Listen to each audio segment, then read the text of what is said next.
Aí, pessoal,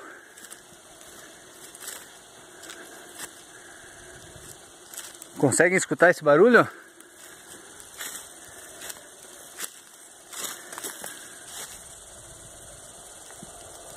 Ó, espero que vocês consigam escutar.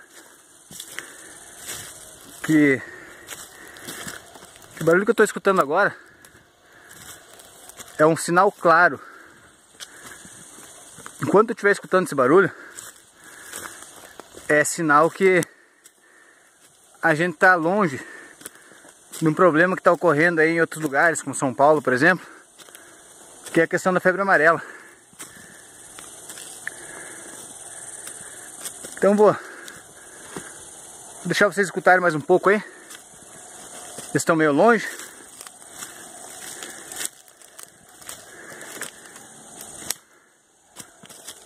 Eu espero que vocês escutem aí.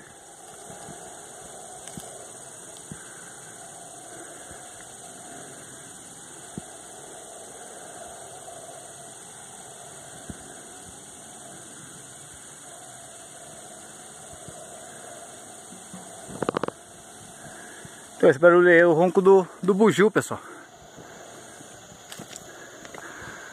Tem um bando grande aí pra cima.